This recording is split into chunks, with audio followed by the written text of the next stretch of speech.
الحمدللہ وکفا وسلام علی عبادہ الذین اصطفیٰ اما بعد فاعوذ باللہ من الشیطان الرجیم بسم اللہ الرحمن الرحیم ان اللہ وملائکتہ یصلون علی النبی یا ایہا الذین آمنوا صلوا علیہ وسلموا تسلیما اللہم صل علی سیدنا مولانا محمد معدن الجود والکرم وآلہ الکرام اجمعین۔ میری عزیز بہنوں اور بیٹیوں، آج کا سنی دعوت اسلامی کا یہ عظیم الشان اجتماع برائے خواتین کو ان کی مسئولیات، ان کی ذمہ داریاں یاد دلانے کے لیے منعقد کیا گیا ہے۔ اس اجتماع میں اس بات کی کوشش کی جائے گی کہ مردوں کی طرح سے ہماری بہنیں اور بیٹیاں بھی اسلام کے تعلق سے، اسلامی معاشرے کے تعلق سے، اسلامی آئین اور نظام کے تعلق سے جو ان کی ذمہ داریاں ہیں انہیں وہ پورا کریں۔ تاریخ کے ہر دور میں اسلام کے غلبہ، حق و باطل کی جنگ اور اسلامی معاشرے کی تشکیل میں خواتین کا بڑا اہم رول رہا ہے۔ انہوں نے اپنی ذمہ داریاں بحسن و خوبی پوری کی ہیں اور اس طرح سے ایک باوقار اسلامی معاشرہ وجود میں آیا۔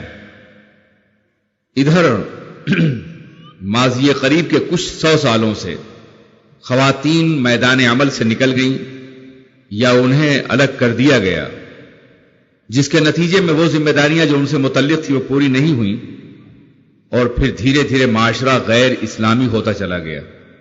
معاشرہ دراصل آپس میں کسی اصول اور ضابطے کی بنیاد پہ زندگی گزارنے کو کہتے ہیں، اور ظاہر ہے کہ زندگی کہ دو اہم ارکان ہیں، مرد اور عورت۔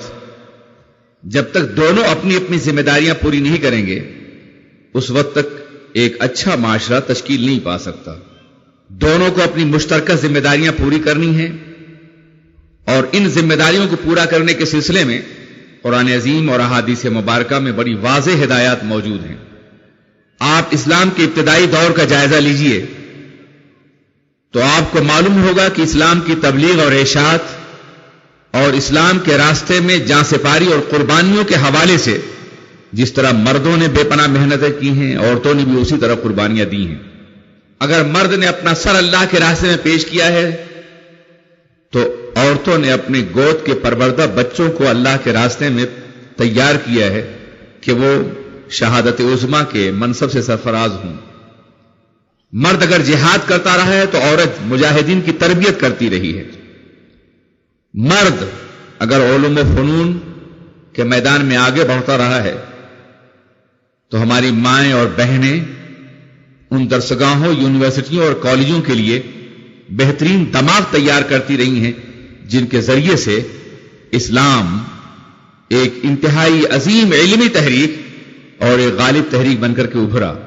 مرد اگر معیشت کے میدان میں محنت کرتا رہا ہے، مشقت کرتا رہا ہے، تو عورتوں نے سرمایہ کا صحیح اور جائز استعمال کر کے مرد کے بوجھ کو تقسیم کیا اور معاشرے کو امن سے بھر دیا۔ مرد اگر پتھر توڑتا رہا ہے تو عورتیں پتھر توڑنے والے ہاتھوں کو اخلاص اور محبت کا پھول دیتی رہی ہیں۔ قرآن عظیم نے لِتَسْكُنُوا إِلَيْهَا کا جو حکم دیا گیا ہے اس کا بنیادی فلسفہ یہی ہے۔ مرد اگر دنیا کے باطل فلسفوں کا مقابلہ کرتا رہا ہے تو عورتیں اپنی آغوش میں ایسے مفکرین پروان چڑھاتی رہی ہیں جو ان باطل فلسفوں کا جواب دے سکیں۔ مکالمات فلاطون لکھ سکی لیکن اسی کے شعلے سے ٹوٹا شرار افلاطون۔ آپ دیکھیں اور غور فرمائیں کہ مرد کو اگر شرف حاصل ہے کہ اسے نبوت کے منصب سے سرفراز کیا گیا ہے تو عورتوں کو یہ شرف حاصل ہے کہ ان کی آغوش میں نبی پروان چڑھے ہیں، انبیاء نے ان کی آغوش میں آنکھیں کھولی ہیں، ان کا دودھ پیا ہے اور ان کے زیر تربیت رہ کر نوامیس وحی کو وصول کیا ہے۔ کیا یہ معمولی مرتبہ ہے؟ پیغمبر ہونا بلا شبہ انسانیت کے لیے عظیم الشان منصب ہے، لیکن وہ ذات جس کا پیغمبر بھی احترام کرے، پیغمبر مخدوم کائنات ہوتا ہے، محترم ہوتا ہے، کائنات کا ذرہ ذرہ پیغمبر کا احترام کرتا ہے. یہی وجہ ہے کہ پیغمبر کو یہ حکم نہیں دیا گیا کہ وہ کسی کے سامنے زانو ادب طے کریں، کسی کی تلمیذ یا شاگرد بن جائیں. پیغمبر کا معلم براہ راست پروردگار عالم ہے. وَعَلَّمَكَ مَا لَمْ تَكُنْ تَعْلَمْ وَكَانَ فَضْلُ اللَّهِ عَلَيْكَ عَظِيمًا. اگر کوئی عام انسان معلم ہوتا تو پیغمبر کو اس کا احترام کرنا پڑتا، پیغمبر کو ان کا ادب کرنا پڑتا، پیغمبر کو ان کی رعایت کرنی پڑتی، اور یہ الزام لگایا جاتا کہ پیغمبر جو بھی فرما رہے ہیں وہ فلاں کی محنت اور مشقت کا نتیجہ ہے. اس لیے پیغمبر کو تعلیم دینے کے لیے اللہ نے کسی انسان کو منتخب نہیں کیا، بلکہ براہ راست رب العزت نے خود پیغمبران کرام کو تعلیم دی. وحی پاک کا سلسلہ دراصل تعلیم ہی کا ایک سلسلہ تھا. تو پیغمبروں کا معلم حقیقی اللہ تبارک و تعالی ہے. اللہ پیغمبر کا معلم ہے اور پیغمبر ساری کائنات کے معلم ہوتے ہیں. سبحان اللہ. بعثت معلما، مجھے معلم بنا کے بھیجا گیا ہے. وہ براہ راست اللہ کی ذات سے علم لیتے ہیں اور اللہ کے بندوں کو تقسیم کرتے ہیں. انما انا قاسم واللہ یعطی، میں تقسیم کرنے والا ہوں، اللہ عطا فرمانے والا ہے، اللہ دینے والا ہے. وہ قاسم ارزاق عالمین ہے، وہ قاسم نامہ الہیہ ہے، وہ قاسم علوم الہیہ ہے. تو پیغمبر کسی کے سامنے اس لیے نہیں بیٹھے کہ ساری کائنات کے لیے پیغمبر مخدوم و محترم ہے، پیغمبر پر کسی کا ادب واجب نہیں ہے. لیکن طبقہ نسواں میں ماں کا منصب وہ ہے کہ جن کا احترام پیغمبر بھی کرتے ہوئے نظر آتے ہیں. سبحان اللہ، سبحان اللہ. اپنی حقیقی ماں کو تو اللہ کے رسول صلی اللہ علیہ وسلم نے بہت کم عمری میں دیکھا تھا، لیکن اتنا ضرور ہے کہ مدینہ طیبہ سے واپسی کے وقت آپ کو معلوم ہوگا کہ اللہ کے رسول صلی اللہ علیہ وسلم کے والد محترم جناب عبداللہ کا انتقال حضور کی ولادت سے پہلے ہو گیا تھا. وہ مدینہ طیبہ میں آرام فرما تھے، مدفون ہیں. جب آپ 6 سال کے ہوئے تو ماں نے سوچا کہ میں اپنے لخت جگر کو محمد عربی صلی اللہ علیہ وسلم کو باپ کی قبر یا باپ کا مدفن دکھا دوں. اس نیت سے وہ لے کر کے مکہ مکرمہ سے مدینہ طیبہ روانہ ہوئی. ایک بیوی اپنے شوہر کی قبر پر حاضر ہوئی، ایک ننھا بچہ اپنی باپ کی قبر کو دیکھ رہا تھا، اور اس کے بعد وہاں سے واپس ہونے لگے. شاید رسول اکرم صلی اللہ علیہ وسلم کی والدہ محترمہ جناب آمنہ اپنے شوہر کی جدائی اور پھر ان کی قبر انور کی زیارت کو برداشت نہ کر سکی، بیمار ہوئی اور مقام ابوا میں انتقال ہو گیا. جب ان کا انتقال ہوا تو اللہ کے رسول تھے اور ایک خاتون تھی جناب ام ایمن. آپ اندازہ فرمائے کہ اللہ کے رسول تاجدار دو عالم صلی اللہ علیہ وسلم نے اور جناب ام ایمن نے قبر تیار کی، اور رسول پاک نے ننھے ننھے ہاتھوں سے اپنی مقدس ماں کو قبر میں لٹایا، مٹی ڈالی اور قبر تیار کی جو آج تک موجود تھی. میں عرض کرنا چاہتا ہوں کہ رسول پاک کو یہ موقع تو نہیں ملا کہ وہ اپنی ماں کا ادب کر سکتے، اپنی ماں کی خدمت کر سکتے. بچپنے ہی میں ان کا سایہ سر سے اٹھ گیا. باپ کا بھی اور ماں کا بھی اس میں مصلحت تھی. مصلحت یہ تھی کہ اللہ تبارک و تعالیٰ اپنے آخری پیغمبر کو بغیر کسی مادی سہارے کے اپنی مشیت کے زیر سایہ پالنا چاہتا تھا، تاکہ نہ کوئی استاذ کا سہارا ہو، نہ کسی باپ کا سہارا ہو، نہ کسی ماں کا سہارا ہو، براہ راست وہ پروردہ آغوش رحمت الہی ہوں. اس لیے ہر سایہ اٹھا لیا گیا. اور دوسری مصلحت یہ تھی کہ اس طرح سے اللہ کے رسول صلی اللہ علیہ وسلم یتیمی کا کرب برداشت کریں گے اور دنیا بھر کے تمام یتیموں کو اپنے آغوش رحمت میں لے لیں گے. چنانچہ یتیموں کے باب میں قرآن عظیم کی جو تعلیمات ہیں اور سرور کائنات کے جو احکامات ہیں وہ آپ کے سامنے. ارشاد فرماتے ہیں میں اور یتیم کی کفالت کرنے والے قیامت میں 2 انگلیوں کی طرح ایک دوسرے سے قریب ہوں گے. ایک صاحب آتے اور کہتے ہیں یا رسول اللہ میرا دل بڑا سخت، قرآن پاک پڑھا جاتا ہے لوگوں کی آنکھیں روتی مگر میرے دل پہ کوئی اثر نہیں ہوتا. آپ نے فرمایا کہ یتیم کے سر پہ محبت کا ہاتھ رکھو، دل نرم ہو جائے گا. حضور اکرم تاجدار دو عالم سرور کائنات محمد الرسول اللہ نے فرمایا دنیا میں سب سے بہترین گھر وہ ہے جس میں کسی یتیم کی محبت اور پیار کے ساتھ پرورش ہو رہی ہے. عبداللہ کے در یتیم نے ساری دنیا کے یتیموں کو اپنے دامن میں اس لیے پناہ دی کہ انہوں نے یتیمی کا کرب برداشت کیا تھا، خود یتیم ہو گئے تھے. میرے عزیز ساتھیوں، میں عرض کر رہا تھا کہ ماں کو انہوں نے نہیں دیکھا، ماں کی خدمت کا موقع نہیں ملا، لیکن اگر دودھ پلانے والی ماں جناب حلیمہ آ جاتی ہیں تو رسول پاک اپنی وہ چادر جس چادر میں ساری کائنات کو چھپائیں گے قیامت میں، وہ ان کے قدموں کے نیچے بچھا دیتے ہیں. سبحان اللہ سبحان اللہ. بتاؤ اگر ماں ہوتی تو کیا عالم ہوتا. جب حضرت حلیمہ کے ساتھ یہ معاملہ ہے، جب ان کے نیچے ردائے رحمت الہی بچھا دی جاتی ہے، جب اپنی بہن دودھ شریک بہن کے ساتھ یہ معاملہ ہے، تو بتائیے اگر خود ماں حیات ہوتی تو رسول پاک کا عمل کیا ہوتا. سبحان اللہ. تو ماں ہونا، عورت ہونا اسلام میں بڑا اونچا مقام رکھتا ہے. ماؤں کی آغوش میں بڑے بڑے مجاہدین پروان چڑھے، کوئی خالد ہو، کوئی طارق ہو، کوئی بھی ایسا نہیں جو ماں کی تربیت کے بغیر عظیم بن سکا ہو. کوئی خواجہ ہو، کوئی غوث ہو، کوئی داتا ہو. ان سب کے اعلیٰ کردار میں، ان کے روحانی مراتب میں، ان کے علو و ارتقاء میں ماں کا سب سے زیادہ نمایاں رول رہا ہے. سبحان اللہ. خواجہ کی ماں اگر اتنی عظیم نہ ہوتی تو آج خواجہ نہ ہوتے. غوث پاک کی ماں اگر طہارت و پاکیزگی کے اس مقام پر نہ ہوتی جن کا تذکرہ بوقت اوت کیا گیا تھا، تو غوث پاک ان تمام مراحل کو طے نہیں کر سکتے تھے. عزیزان ملت اسلامیہ، اسی طریقے سے بڑے بڑے مورخین، بڑے بڑے محدثین، بڑے بڑے فقہا، تاریخ اسلامی کے انتہائی عظیم اکابر کہ جن پہ امت اسلامیہ فخر کرتی ہے، ان کی تربیت میں ماؤں کو بے پناہ دخل رہا ہے. تربیت و تعلیم کے علاوہ ماں کا یہ رول بہت زیادہ اہم ہے کہ وہ اپنی آغوش میں انسانی شرافت، اخلاق اور محبت کو پروان چڑھاتی ہے، اور بچوں کے رگوں میں صرف دودھ نہیں بلکہ محبت اور ایمان منتقل کرتی ہے. سبحان اللہ. یہ عمل صبح قیامت تک جاری رہے گا.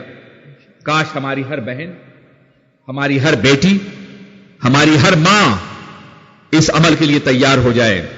جب سے ہماری بہنوں اور بیٹیوں نے اپنی ذمہ داریوں کو فراموش کر دیا ہے، اس کے بعد سے وہ قومیں ابھرنا کم ہو گئیں، وہ لوگ پیدا ہونے بند ہو گئے ہیں جو تنہا ہوتے تھے مگر تاریخ کا دھارا بدل دیتے تھے، تاریخ میں انقلاب برپا کر دیتے تھے.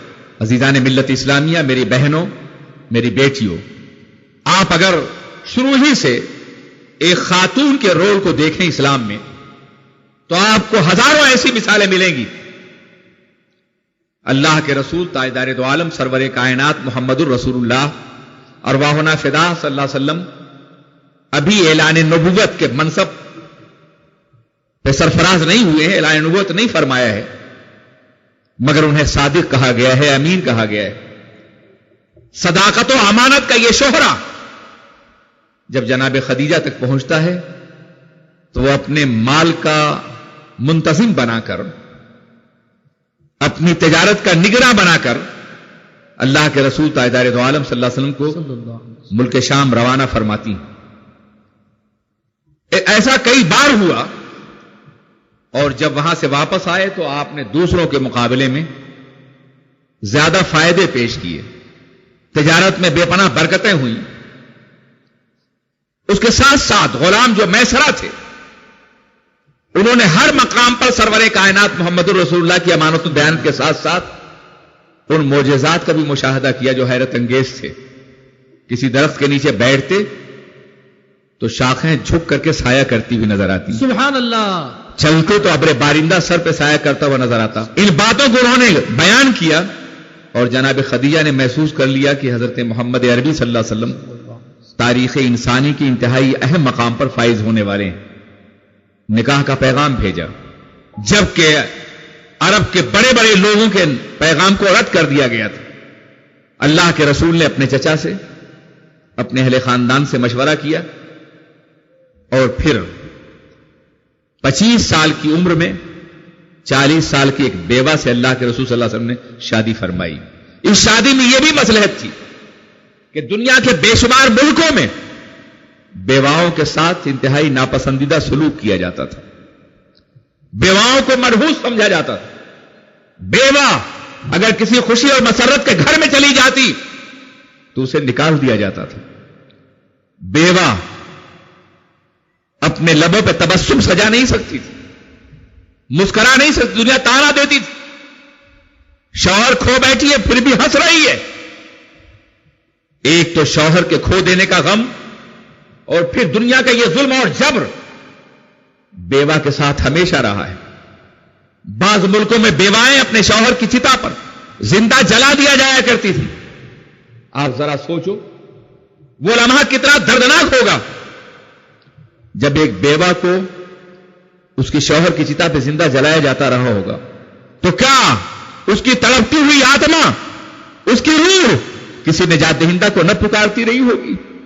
حضور سرور عالم اسی بیوہ کی کراہ کا جواب بن کر کے, اسی تڑپتی ہوئی روح کا جواب بن کر کے آئے ہیں, اور اسی مجبور بیوہ کا کے لیے نجات دہندہ بن کے جلوہ گر ہوئے ہیں. عزیزان ملت, میری بہنوں اور میری بیٹیوں, اللہ کے رسول نے 24 سال کے شباب میں جبکہ عرب کا حسن ان کے قدموں میں جھکنے کے لیے آمادہ تھا, تمام رعنائیاں ان کے قدموں سے لپٹی ہوئی چلتی تھی, ان کا ہر قدم بہاروں کا امین اور نکھتوں کا ضامن تھا. وہ چلتے تو ان کے اخلاق اور ان کے جسم کی خوشبو سے گلیاں مہک اٹھا کرتی. سبحان اللہ. ذرا سوچو وہ چاہتے تو کیا نہیں کر سکتے تھے, مگر 24 سال کے شباب میں 25 سال کے 40 سال کی بیوہ سے اس لیے شادی کی تاکہ دنیا کو یہ تعلیم مل جائے, یہ درس مل جائے, یہ سبق مل جائے کہ خبردار کسی بیوہ سے نفرت نہ کرنا. بیوہ ام المومنین ہو گئی ہیں, بیوہ تمام کائنات کے مسلمانوں کی ماں ہے. سبحان اللہ سبحان اللہ. یہ پہلا سبق تھا جو اللہ کے رسول نے دیا تھا. اور پھر ہماری اس مقدس ماں نے جنہیں جناب خدیجہ کبریٰ رضی اللہ تعالی عنہا کے نام سے یاد کیا جاتا ہے, اسلام کو ترقی دینے میں, اسلام کو بلند کرنے میں, رسول اللہ کے نظام دعوت کے سلسلے میں, ان کی حوصلہ افزائیاں کرنے کے سلسلے میں جو رول ادا کیا ہے, واللہ وہ تاریخ کا ایک ناقابل تردید باب ہے, ایک ناقابل فراموش حصہ ہے. کوئی بھی مورخ اسلام کے ارتقاء, اسلام کے تطور, اسلام کی عظمت, اسلام کے وقار اور سربلندی, اسلام کی اشاعت کی تاریخ مرتب کرتے ہوئے جناب خدیجہ کی عظیم کردار کو فراموش نہیں کر سکتا ہے. وہ ہماری ماں ہیں, ہمارے لیے اسوہ ہیں.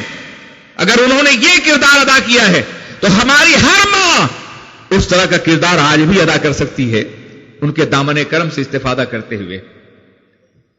عزیزان ملت, میری بہنوں اور میری بیٹیوں, چونکہ یہاں میرے بھائی بھی بیٹھے ہیں پردے کی اس پار, اس لیے میں عزیزان ملت بھی مخاطب کر رہا ہوں.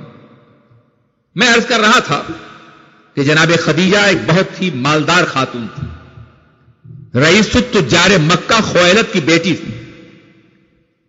ان کے مال کا یہ عالم تھا کہ جب ان کا مال تجارت ہزاروں اونٹوں پہ لد کر کے شام اور یمن کی منڈیوں میں اترتا تھا تو منڈیوں کا توازن قائم ہو جاتا تھا. سبحان اللہ. منڈیوں کی رونق بڑھ جاتی تھی.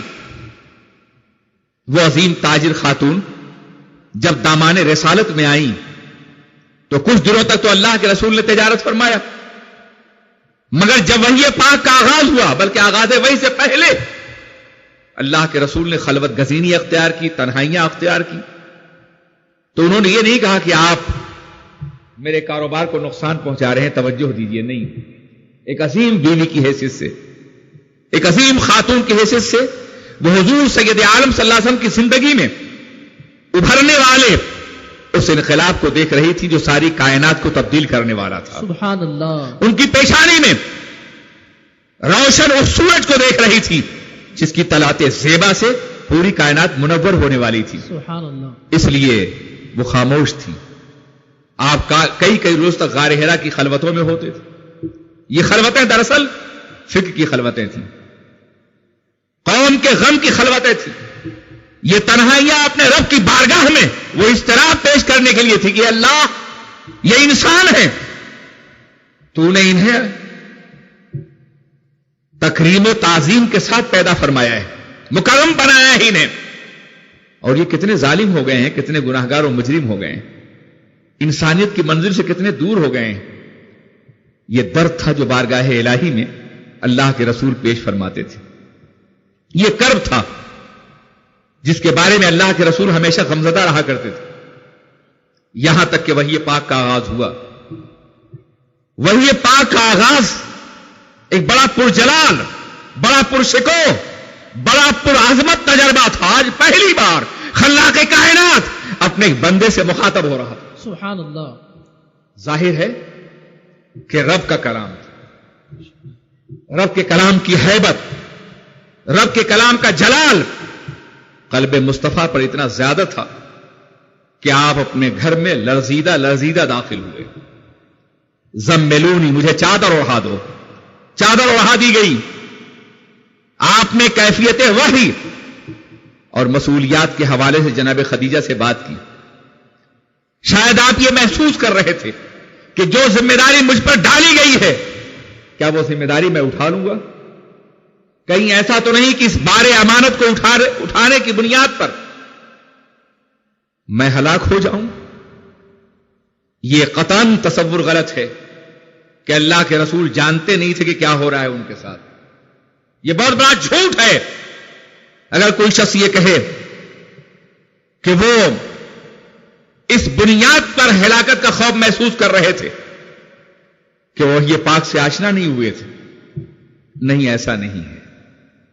پیغمبر کے باب میں امت مسلمہ کا مزاج دنیا کے دوسرے تاریخ نگاروں سے بڑا مختلف ہے. ہم پیغمبر کے بارے میں یقین رکھتے ہیں علیہ الصلاۃ والسلام. ہم رسول صلی اللہ علیہ وسلم کے بارے میں یقین رکھتے ہیں کہ آغاز وحی سے پہلے بھی وہ نبوت کی تمام کیفیات سے نوازے گئے تھے. سبحان اللہ. بے شک قرآن ایک قانون زندگی اور دستور حیات, ایک نظام عمل ہے. مگر مجھے بتاؤ کہ قرآن عظیم کے نزول سے پہلے حضور نے 40 سال زندگی گزاری ہے. کیا 40 سال کا ایک لمحہ بھی قرآن سے ہٹا ہوا نظر آتا ہے؟ ہرگز نہیں. احکامات سے ہٹا ہوا نظر آتا ہے؟ اللہ کے قانون سے ہٹا ہوا نظر آتا ہے؟ قرآن تو 40 سال کے بعد نازل ہو رہا ہے, مگر پوری حیات مصطفیٰ قرآن کے احکامات کی پابند ہے. پتہ یہ چلا کہ اللہ کی مرضی یہ تھی کہ محبوب 40 سال تک قرآن بن کے دکھا دو اور 40 سال کے بعد قرآن پڑھ کے سنا دو, تاکہ تمہاری زندگی تمہارے دعوے کی دلیل بن جائے. سبحان اللہ. نعرے تکبیر, ہوا نعرے رسالت, علامہ مفکر اسلام. چنانچہ وحی پاک کے قبولیت کے سلسلے میں, اپنی دعوت کی سچائی کے سلسلے میں اللہ کے رسول نے اپنے ماضی کو بطور استشہاد پیش کیا ہے. فقط لبثت فیکم عمرا, میں نے تم میں زندگی گزاری ہے, کیا تم نے ہمیں صادق نہیں کہا ہے, امین نہیں کہا ہے؟ کیا تم نے ہماری پیشانی غیر اللہ کے سامنے جھکتے ہوئے دیکھا ہے؟ کیا ہماری زبان پہ کبھی کوئی جھوٹ جاری ہوا ہے؟ تو اللہ کے رسول کی فطرت پیغمبرانہ قالب میں ڈھلی ہوئی تھی. سبحان اللہ. ان کا کردار ایک پیغمبر کا کردار تھا ولادت کے بعد ہی سے.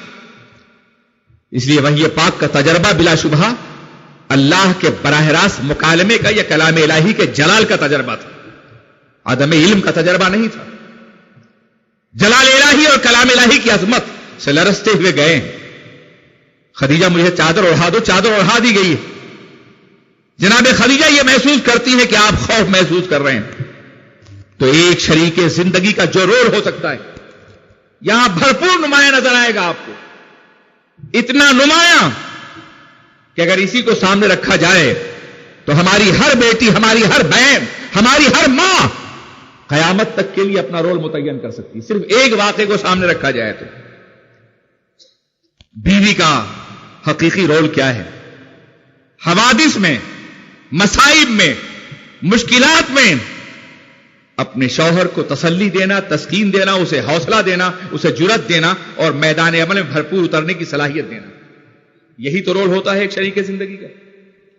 باہر سے اگر مصائب کا ستایا ہوا, حالات کا مارا ہوا, زمانے کی ضرب برداشت کرتا ہوا, دنیا کی ٹھوکروں میں سے نپٹتا ہوا, تپتے ہوئے صحرا میں جلتا ہوا, اگر شوہر گھر میں داخل ہو تو بیوی اس کے لیے ایک جنت سکون فراہم کر دے. بیٹا آ جائے تو ماں کی ممتا کے سائے میں وہ اپنا ہر غم فراموش کر دے.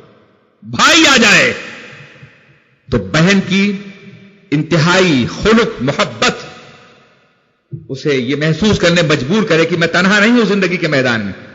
میری ماں بھی ساتھ ہے, میری بیوی بھی ساتھ ہے, اور میری بہن بھی ساتھ ہے, اور اتنے مکمل سائے ہیں جو تپتے ہوئے صحرا میں ہمارے سروں پر اللہ کی رحمت کا شامیانہ بنے ہوئے ہیں. سبحان اللہ. جناب خدیجہ کہتی ہیں کہ آپ کو غم نہیں کرنا چاہیے, اللہ آپ کو ہلاک نہیں کرے گا. آپ بیواؤں کو سہارا دیتے ہیں, کمزوروں کی مدد کرتے ہیں, یتیموں کی نگہداشت کرتے ہیں, ضرورت مندوں کی ضرورت پورا کرتے ہیں. بھلا اللہ آپ کو کیسے ہلاک کرے گا؟ آپ کسی تکلیف سے غم نہ کیجیے. آپ اندازہ فرمائیں, یہ ایک رول ہے, ایک شریک زندگی کا, ایک رول ہے پارٹنر آف لائف کا, ایک رول ہے اس خاتون کا کہ جن کے اسلامات پہ بڑے احسانات ہونے والے تھے. اور پھر جناب خدیجہ نے اس کے بعد سے اللہ کے رسول تاجدار دو عالم صلی اللہ علیہ وسلم سے عرض کیا تھا کہ آج کے بعد میں اور میری دولت سب کچھ اسلام کے لیے, اس وحی پاک کے عام کرنے کے لیے جو آپ کے سینے پاک پر نازل کی جا رہی, قلب اطہر پہ اتر رہی. آپ اندازہ فرمائیں, ایک بیوی اپنے شوہر کی تمام کمزوریوں سے واقف ہوتی, تمام خوبیوں سے بھی واقف ہوتی. اگر پیغمبر اعظم کی زندگی میں کوئی معمولی سی بھی انسانی کمزوری ہوتی تو جناب خدیجہ کائنات انسانی کی سب سے پہلے مسلمان خاتون نہ ہوتی. سبحان اللہ, سبحان اللہ. سب سے پہلے اسلام کے قبول کرنے کا مطلب یہ ہے کہ جناب خدیجہ انہیں پہلے ہی سے اس مقام پہ محسوس کرتی تھی جو مقام نبوت ہو سکتا تھا, جو مقام دعوت ہو سکتا تھا. سبحان اللہ. عزیزان ملت اسلامیہ, جناب خدیجہ نے اسلام قبول کر لیا ہے. جس طرح سے مردوں کو یہ شرف حاصل ہے کہ نبوت ان میں آئی ہے, خواتین کو بھی یہ شرف حاصل ہے کہ سب سے پہلے نبوت کا استقبال کرنے والی ہماری مائیں رہی ہیں, سبحان اللہ, خواتین رہی ہیں. سبحان اللہ. اس کے بعد آپ جانتے ہیں کیا ہوا؟ نازوں میں پلی ہوئی جناب خدیجہ, نعمتوں میں پروان چڑھنے والی جناب خدیجہ, وہ جناب خدیجہ کہ جن کا احترام پورا حجاز کرتا تھا, جن کے دروازے سے بڑی سخی تھی پہلے ہی سے, حجاز کا ہر ضرورت مند اپنی ضرورت پوری کرتا تھا, جن کے آستانے سے ارباب احتیاج کے لیے خیرات بڑھتی رہتی تھی, انہوں نے اپنا سب کچھ اللہ کے راستے میں لٹانا شروع کر دیا. حضور تبلیغ دین مصروف ہو گئے اور جناب خدیجہ نے اپنی دولت اللہ کے رسول کے مشن پر لگانی شروع کر دی. یہاں تک ایک ایسا وقت آیا کہ جناب خدیجہ کے گھر میں فاقہ ہونے لگا. نازوں کی پلی ہوئی, نعمتوں کی پروردہ آغوش نعمت جو تھی اب فاقوں کے دور سے گزر رہی ہیں, مگر مشن کی کامیابی, مشن کی عظمت اور نبی کے پیغام کی برتری کا احساس انہیں ہر زخم برداشت کرنے کے لیے, ہر تکلیف گوارا کرنے کے لیے انہیں آمادہ کر چکا ہے. یہاں تک کہ وہ بیمار ہوئی, یہ بیماری مرض الوصال ہے, اب وہ اپنے اللہ سے ملنے والی ہے. مرض کی شدت جب بڑھی اور مکے والوں کو یہ محسوس ہونے لگا کہ اب خدیجہ انتقال کرنے والی ہیں, تو یہ نبی کے بائیکاٹ کا زمانہ تھا. مکے والوں نے کہا یہ اچھا موقع ہے کہ پیغمبر پہ ایمان لانے والوں کو ہم یہ محسوس کرائیں کہ ہم تمہارے ساتھ کیا سلوک کریں گے. یہ صحیح ہے کہ ہم پر بڑا احسان ہے جناب خدیجہ کا اور خویلد کا, ان کے والد کا, مگر ہم اپنے باپ دادا کے دین سے انحراف کی سزا انہیں ضرور دیں گے. اگر وہ انتقال کر گئی تو ہم جنازہ اپنے کعبے پہ نہیں اٹھائیں گے, ممکن ہوا تو مکے کے قبرستان میں دفن نہیں ہونے دیں گے. بائیکاٹ اس سطح تک صرف اس لیے کہ پیغمبر اللہ کی معرفت دینے کے لیے آئے تھے, ایک خدا کا تصور دینے کے لیے آئے تھے, انسانوں کی غلامی کی زنجیریں توڑنے کے لیے آئے تھے, تحریر انسانی کا اعلیٰ ترین مقام بخشنے کے لیے آئے تھے, انسان کی پیشانی کو خدا کی بارگاہ میں جھکا کر کے اباطیل کے سامنے جھکنے سے روکنے کے لیے آئے تھے. سبحان اللہ. اس کی اتنی بڑی سزا. ایک خاتون ہے اتم، جو چپکے سے جناب خدیجہ گھر میں حاضر ہوتی اور کہتی ہیں میری بہن میں مکے والوں سے چھپتی ہوئی آئی ہوں، میں محسوس کر رہی ہوں کہ تم اب چند دنوں کے مہمان ہو، مکے والے یہ مشورہ کر رہے ہیں، چلو زندگی جیسی گزر گئی، اب مجھے گواہ بنا کر کہ اتنا کہہ دو کہ رسول پاک کا کلمہ تم نے نادانی سے پڑھ لیا تھا، میں مکے والوں کو مطمئن کر دوں گی اور تمہارا جنازہ اسی دھوم سے اٹھے گا جس کی تم مستحق ہو. آخر تمہارے بڑے احسانات ہیں مکے والوں پر. جناب خدیجہ مرض کی شدت میں اٹھ بیٹھی اور فرمایا آتم کیا کہہ رہی ہو؟ میں نے رسول کا کلمہ نادانی سے پڑھا ہے، ہزاروں بار عقل و خرد کی بلندیوں نے میرے قدموں کو بوسا دیا ہوگا تب میں نے یہ کلمہ پڑھا ہے. اور سنو، مجھے اس بات پہ کوئی غم نہیں ہے کہ مکے والے میرا جنازہ نہیں اٹھائیں گے. اگر مکے کے لوگ میرا جنازہ نہیں اٹھائیں گے تو قدوسیان عرش میرا جنازہ اٹھائیں گے. سبحان اللہ. زمین مکہ اگر ہمیں قبول نہ کرے گی تو زمین رحمت الہی قبول کرے گی. مجھے اپنے رب کی غیرت پہ بھروسہ ہے کہ نہ میں رسوا ہوں گی، نہ میرا جنازہ رسوا ہوگا، نہ میرے نبی رسوا ہوں گے. سبحان اللہ. سبحان اللہ. عزت والا پروردگار عزت والے نبی اور ان کے خاندان کو عزت ضرور عطا فرمائے گا. بے شک. اتم ابھی تو یہ کہہ رہی تھی کہ پلٹ آئیے، لیکن ان جملوں میں وہ حرارت ایمانی پوشیدہ تھی جس نے اتم کے احساسات کو بدل دیا. انہوں نے بے ساختہ پڑھ لیا لا الہ الا اللہ محمد رسول اللہ. اتم تم نے بھی کلمہ پڑھ لیا، تم تو ایمان سے پلٹانے کے لیے آئی تھی. تو ان کا جواب سنیے، اور یہ جواب صبح قیامت تک کے لیے آپ سب کی کامیابی کا ضامن ہے. سبحان اللہ. جناب اتم کہتی ہے خدیجہ، وہ مذہب جو اپنے ماننے والوں کو اس قدر ناقابل شکست یقین دیتا ہو کہ موت کا چہرہ بھی یقین کا چہرہ مزمحل نہ کر سکے، وہ مذہب جھوٹا نہیں ہوتا، سچا ہوگا. میں نے اس لیے کلمہ پڑھ لیا ہے.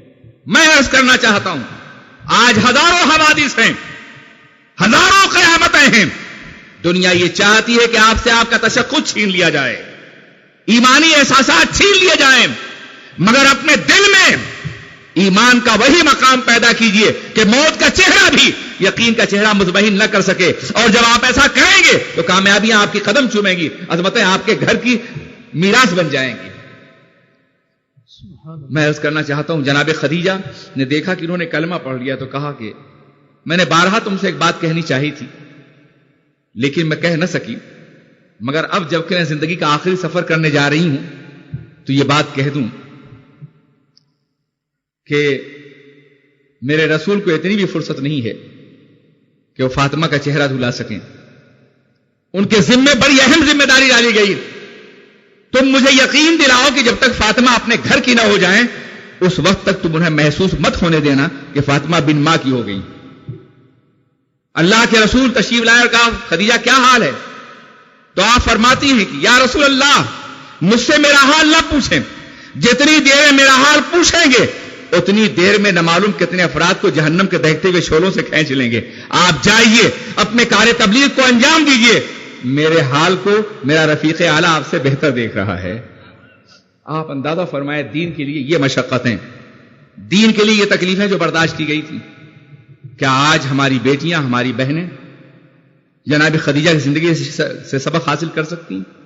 وہ دین جو عورتوں کا نجات دہندہ بن کر کے آیا تھا، وہ دین جو دفن کی جانے والی بچیوں کو زندگی دے رہا ہے، وہ دین جس نے عورت کو اتنا بلند فرمایا کہ وہ کائنات انسانی کی نگاہ میں انتہائی محترم ہو گئی. اس دین کی سربلندی کے لیے، اس نبی کے نظام کو عام کرنے کے لیے ہماری بیٹیاں کیا کرنا چاہتی ہیں، ہماری بہنیں کیا فیصلہ کریں گی؟ آج سنی دعوت اسلامی کے اجتماع میں انہیں یہ طے کرنا ہوگا. سبحان اللہ. سب سے پہلے تو نے اپنی زندگی میں وہ سارے عناصر جو غیر اسلامی انہیں نکالنا ہوگا. بے شک سبحان اللہ اگر کوئی عادت غیر اسلامی ہے تو نکالنا ہوگا, سبحان اللہ سبحان کوئی عمل غیر اسلامی ہے تو نکالنا ہوگا, سبحان اللہ کوئی فیشن غیر اسلامی ہے تو نکالنا ہوگا, کوئی شوق غیر اسلامی ہے تو نکالنا ہوگا. ہماری بیٹیوں اور ہماری بہنوں کو اپنی عادتیں, اپنا شوق, اپنا فیشن, اپنی روایات سب کچھ اسلام کے سانچے میں ڈالنا ہوگا. سبحان اللہ. اور جب ایسا ہو جائے گا تو پھر انہیں ملکوتیت کا تقدس حاصل ہو جائے گا. سبحان اللہ. بڑی اہم حیثیت ان کی ہو جائے گی. پھر ان کی ہر نفس, تاثیر نفس سے اولیاء اللہ پیدا ہونے لگیں گے. سبحان اللہ. مومنین جنم لیں گے ان کی آغوش میں. اللہ. اس لیے کہ دنیا کی سب سے بڑی تربیت گاہ, سب سے بڑی درسگاہ, سب سے پہلی درسگاہ ایک ماں کی آغوش ہوتی ہے. بے شک سبحان اللہ. باپ کا کاندھا نہیں, باپ کی آغوش نہیں. باپ تو باہر کا ذمہ دار ہے. گھر میں ماں اپنے بچے کو صرف دودھ نہیں پلاتی بلکہ اخلاق کی تعلیم بھی پلاتی ہے, سبحان اللہ. محبت بھی پلاتی ہے, سبحان اللہ. عشق رسول بھی پلاتی ہے, توحید کا تصور بھی پلاتی ہے, بندگی کا احساس بھی پلاتی ہے. یہ سب کچھ ماں اپنے بیٹے کو دیتی ہے. اور تھوڑے بہت ہم سب اس کے گواہ ہیں. آپ اندازہ فرمائیں اور غور کریں کہ جب ہم ننھے سے بچے تھے تو کس چیز نے ہم کو ایمان طرف مائل کیا تھا؟ ہمارے اندر ایمان کس شے نے منتقل کیا ہے؟ کیا کسی فلسفی نے ہم کو اسلام پر لیکچر دیا تھا؟ توحید الہی کو سمجھایا تھا؟ خدا کے وجود پر دلائل قائم کیے تھے کہ پہلے ہماری عقل نے قبول کیا اور پھر ہمارے دل نے مانا ہو؟ نہیں, ہم نے تو اپنی ماں کی پیشانی کو خدا کی بارگاہ میں چھپ کر کے, جھکتا ہوا دیکھ کے خدا کی الوہیت اور خدا کی قدرت کا اقرار کر لیا. سبحان اللہ سبحان اللہ. ہم نے تو اپنی ماں سے اپنے رب کو پہچانا ہے, بے شک اپنی ماں کے آغوش سے اپنے رب کو جانا ہے. ہم بستر میں ہوتے تھے, ماں وضو کرتی تھی, باپ وضو کرتے تھے, مسجدوں سے اذان کی آواز آتی تھی اور ہمارے محسوسات, ہمارے مشاعر کی تشکیل ہوتی تھی. سبحان اللہ. ہمارے اندر کے جذبات اللہ کی بندگی کے لیے ہمیں آمادہ کرتے تھے. واللہ العظیم اگر کسی دانشور نے خدا کے وجود کو ثابت کیا اور آپ نے مانا تو دماغ تو مانے گا مگر دل جھکنا نہیں جانے گا. ماں وہ ہوتی ہے جو دل کو جھکاتی ہے, جو مشاعر جھکاتی ہے, جو محسوسات کو جھکاتی ہے. سبحان اللہ سبحان اللہ. یہی وجہ ہے کہ وہی لوگ بلند ہو سکے ہیں جن کی مائیں بلند رہی ہیں. وہی لوگ ولی ہو سکے ہیں جن کی مائیں ولیاں رہی ہیں. وہی لوگ قطب ہو سکے ہیں کہ جن کی مائیں پاکیزگی اور تقدس کا نمونہ بنی رہی ہیں. وہی لوگ صاحب نظر ہوئے ہیں جن کی ماؤں کی نظر کبھی آلودہ نہیں ہوئی گناہوں سے. وہی لوگ صاحب کردار بنے ہیں جنہوں نے اپنی باکردار ماؤں کا دودھ پیا ہے. آج یہ جنس ان کا کیوں ہوتی جا رہی ہے؟ آج اس لیے کہ ہماری بیٹیاں, ہماری مائیں اپنا حقیقی رول ادا نہیں کر رہی. آج عالم یہ ہے کہ بچہ سوتا ہے تو ٹی وی کھلا ہوا ہوتا ہے, ماں بھی دیکھ رہی ہوتی ہے اور شاید باپ بھی دیکھ رہا ہوتا ہے.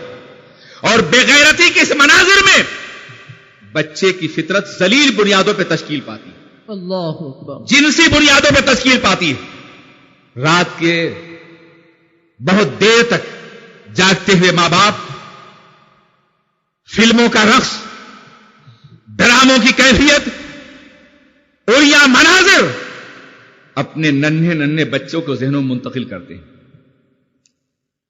ابھی بچے ان مناظر سے لذت لینے کے قابل نہیں ہوتے مگر ماں باپ ان مناظر کا انہیں عادی بنا دیتے ہیں. اس لیے خود دیکھنا چاہتے ہیں. وہ جب خود دیکھنا چاہتے ہیں تو بچے کیا کریں گے؟ وہ بھی دیکھیں گے. نتیجہ یہ ہوتا ہے کہ جو حیا اور جو غیرت بچے کے اندر پیدا ہونی چاہیے وہ پیدا ہونے سے پہلے ہی مر جاتی ہے. الحیاء شعبۃ من الایمان, ایمان حیا ایمان ہی کا ایک حصہ ہے. سرکار نے فرمایا ایک دل کے اندر بے حیائی اور ایمان جمع نہیں ہو سکتے. ایک دل کے اندر بے حیائی اور ایمان جمع نہیں ہو سکتے. ایمان جب ہوگا تو حیا کے ساتھ ہوگا. حیا دراصل ایک صدف ہے جس میں گوہر ایمان پرورش پاتا ہے. سبحان اللہ.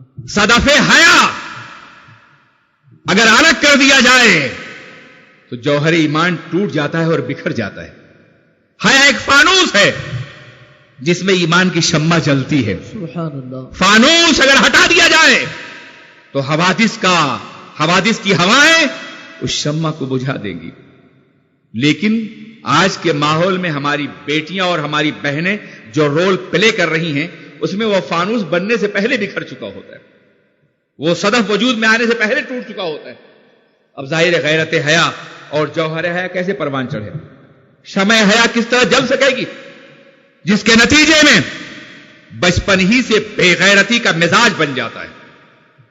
ایک فطرت ثانیہ پیدا ہو جاتی ہے اور اس فطرت ثانیہ کے ماحول میں بچہ پروان چڑھتا ہے تو وہ فطرت حقیقی سے بغاوت کرنے لگتا ہے. جب اس کے سامنے حیا کی بات کرو, شرم کی بات کرو, حجاب کی بات کرو, نیچی نگاہوں کی بات کرو, عزت کی بات کرو, آبرو کی بات کرو, مذاق اڑاتا ہے وہ. یہ پرانے زمانے کے لوگ ہیں, حالانکہ سچائیاں کبھی پرانی نہیں ہوتی. کیا بات ہے. تو میں عرض کرنا چاہتا ہوں, آج ہماری بہنیں اور بیٹیاں اس وقت سوتی ہیں جب وہ اپنے بچوں کے اندر ٹی وی اور فلموں کا زہر منتقل کر چکی ہوتی ہیں, غیرتوں کے قتل کرنے کا پروگرام بنا چکی ہوتی, تب سوتی ہیں. لیکن وہ بھی ہماری مائیں تھی کہ جب سوتی تھی تو اسلام کے مجاہدین کا واقعہ بیان کرتی تھی, سبحان اللہ. قرآن عظیم کی تلاوت کرتی تھی, سبحان اللہ. اللہ کی حفاظت میں دے کے اپنے بچے کو سوتی تھی, سبحان اللہ. اللہ کے کرم کے سائے میں سلاتی تھی.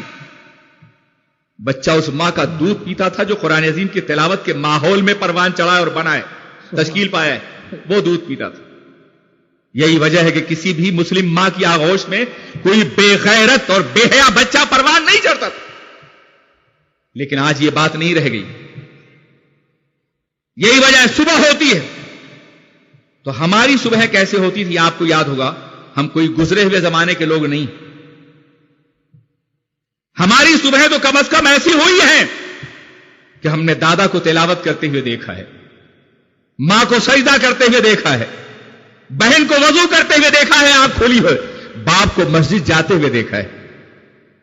تو ہماری بھی فطرت اسی سانچے میں ڈھل گئی.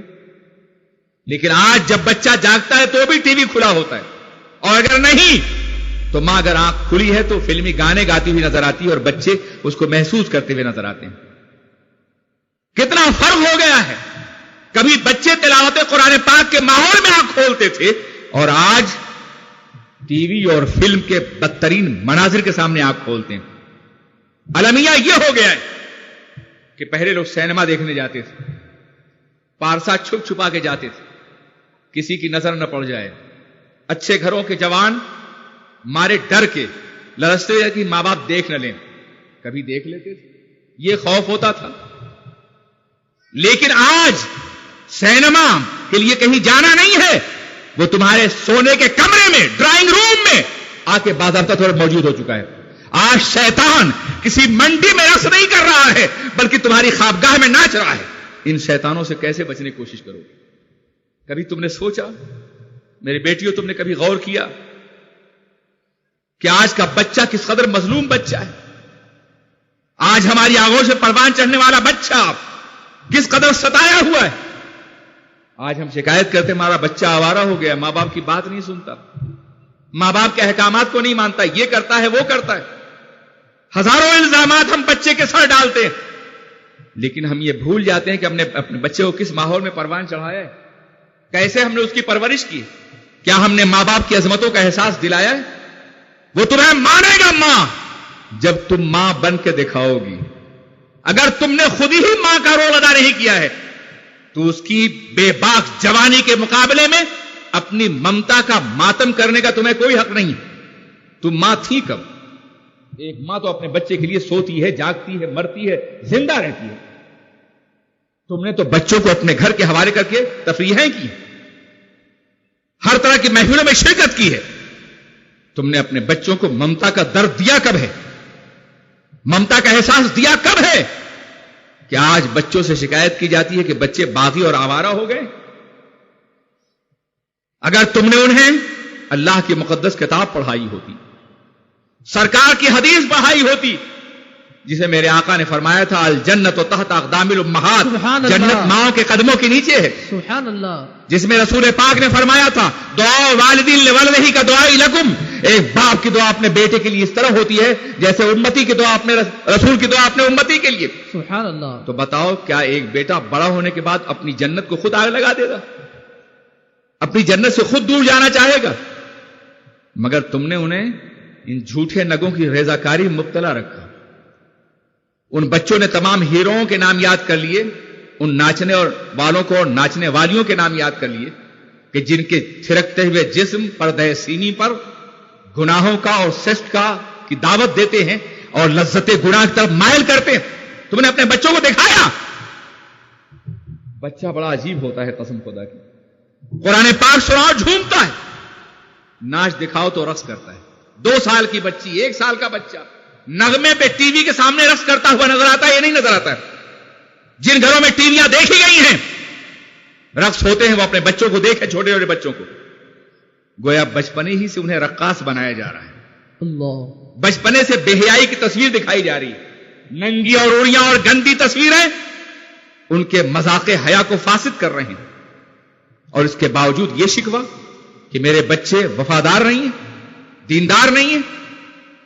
میری عزیز بہنوں، میری ماں اور میری پیاری بیٹیوں، تم عام انسانوں کی طرح نہیں ہو، اپنا مقام پہچانو، اپنا منصب پہچانو، تم فاطمہ کی کنیزیں ہو، تم خدیجہ کی روحانی بیٹیاں ہو، تم مسلمان خاتون ہو، تمہارا مقام بے پناہ بلند ہے، خاص ہے، ترکیب میں قوم رسول ہاشمی، تم رسول پاک کی قوم ہو، تم خیر امت کی کہ منصب سے نوازی گئی ہے، تمہیں انتخاب دیا گیا ہے، ایمان کے ذریعے سے منتخب کیا گیا ہے، تم ایک منتخب قوم کی بیٹیاں ہو، تم ایک منتخب قوم کی مائیں ہو، تمہیں اپنی عظمت کو پہچاننا ہوگا، اپنی ڈگنیٹی، اپنے وقار کو محسوس کرنا ہوگا۔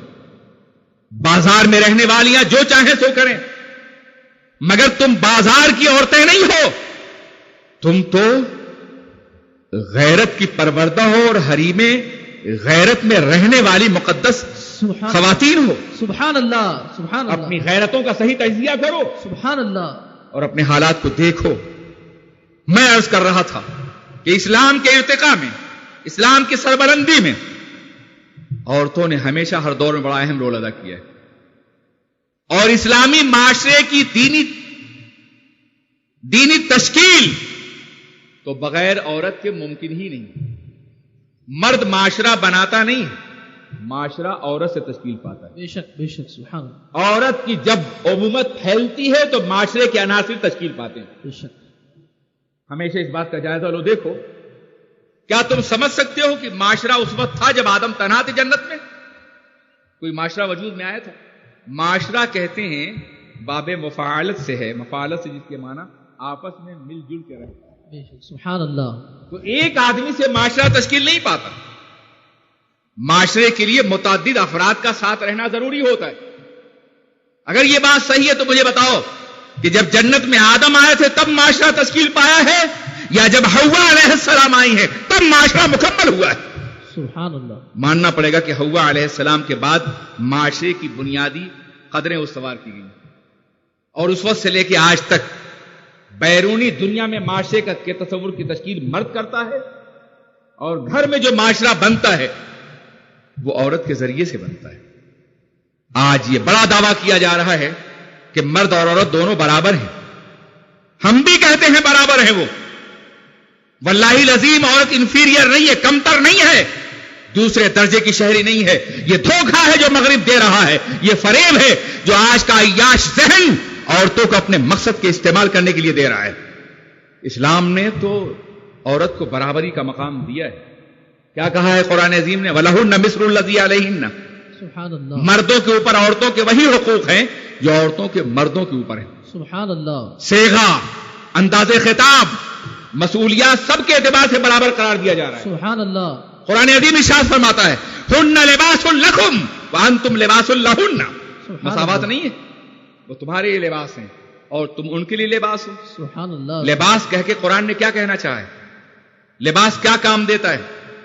لباس کا کام پردہ پوشی ہے، جسم کے عیوب کو چھپاتا ہے، تو مردوں کے لیے لباس ہو اور مرد تمہارے لباس ہیں.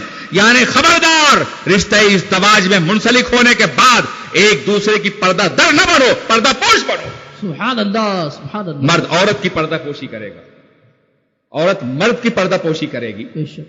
اور جو پردہ پوشی کرے گا اللہ اس کی پردہ پوشی کرے گا. من ستر عبدن سترہ اللہ, جو کسی بندے کی پردہ پوشی کرے گا اللہ اس کی پردہ پوشی کرے گا. میرے عزیز ساتھیوں اور میری بہنوں اور ماؤں, اسی طریقے سے ذرا سوچو اور غور کرو کہ قرآن نے کہا وہ تمہارے لباس, تم ان کے لیے لباس ہو. کیا مطلب ہے؟ یعنی لباس موسم سے بچاتا ہے جسم کو. سردیوں کے موسم میں آپ موٹا لباس پہن کے آتے ہیں, عرب لمبا جبہ پہنتا ہے, اس کے اوپر اقال باندھ لیتا ہے تاکہ وہ ریت سے اور بالو سے اور صحرا کی گزن سے محفوظ رہ سکے.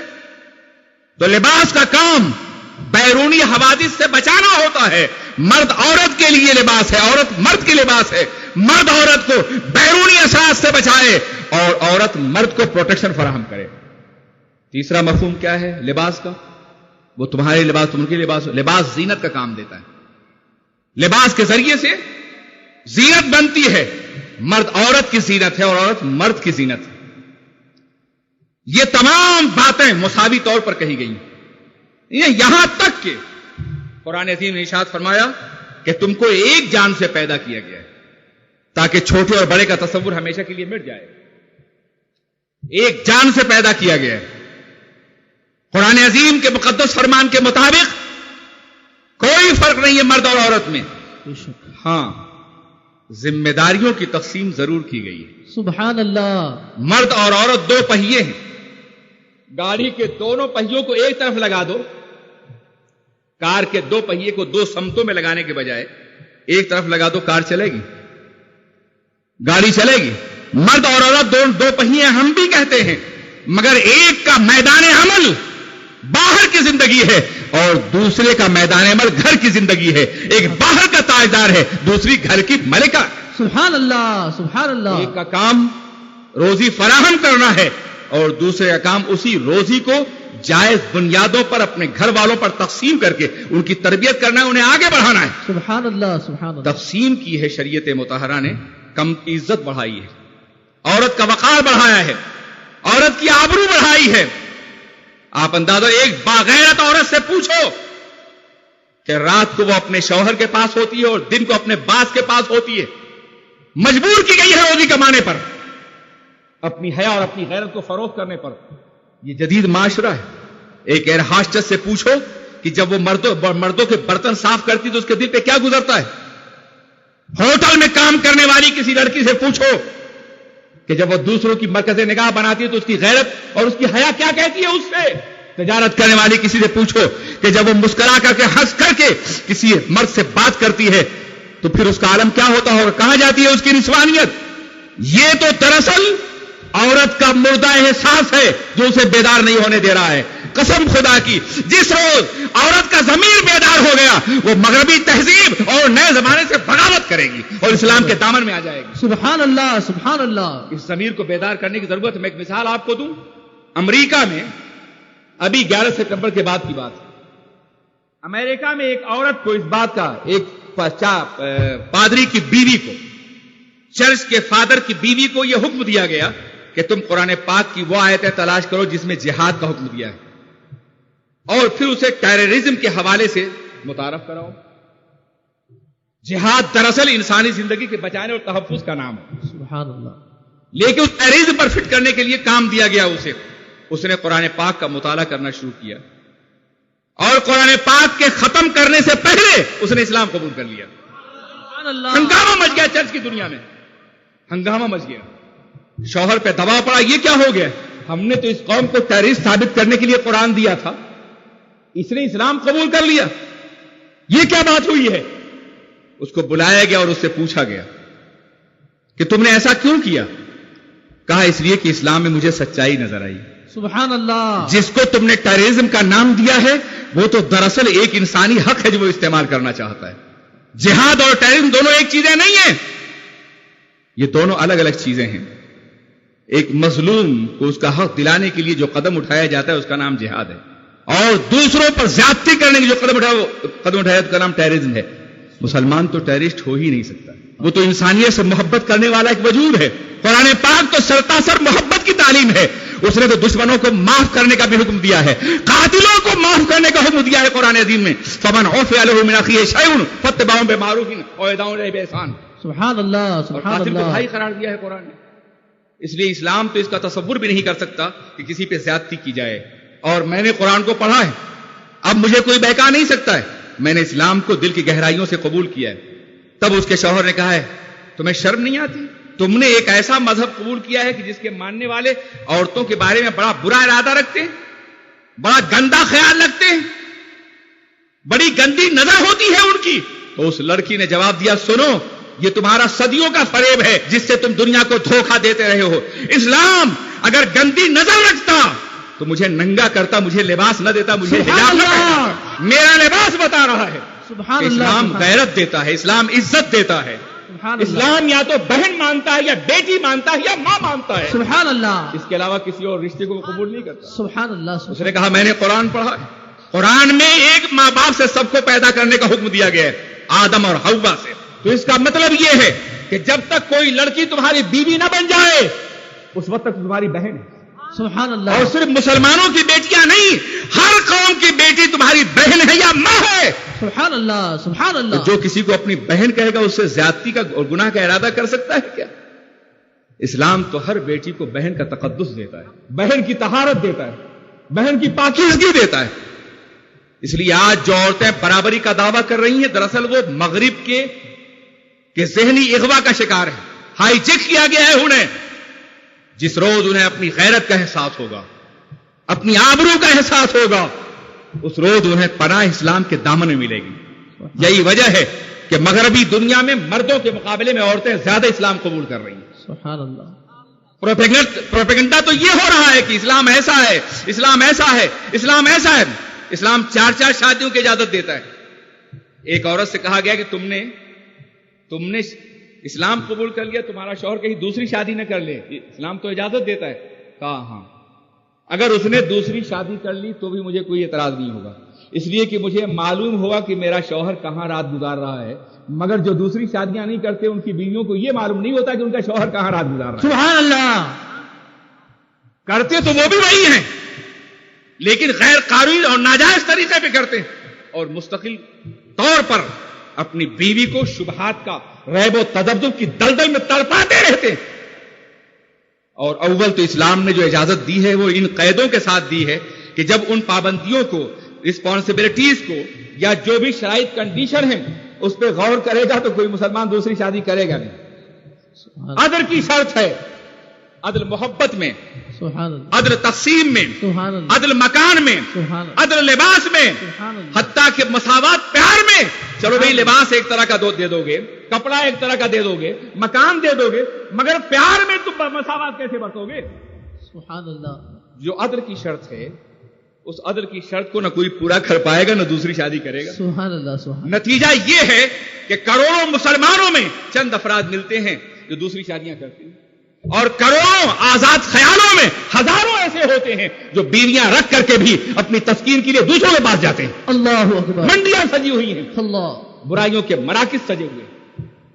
تو میں عرض کرنا چاہتا ہوں کہ آج ہماری بہن کی بھی ذمہ داری ہے, ہماری بیٹی کی بھی ذمہ داری ہے کہ وہ اسلام کا مطالعہ کرے, اسلام کو پڑھے اور اپنی دوسری بہنوں کو اسلام پڑھائے. اور دنیا میں جو بھی اعتراضات مذہب کے حوالے سے ہوتے ہیں ان اعتراضات کو دور کرنے کی کوشش کرے. میں بہت مشکور ہوں سنی دعوت اسلامی کے بچوں اور بچیوں کا کہ انہوں نے اصلاح کا بیڑا اٹھایا ہے. میں دعا کروں گا کہ پروردگار عالم انہیں کامیابیوں سے نوازے. آمین, آمین.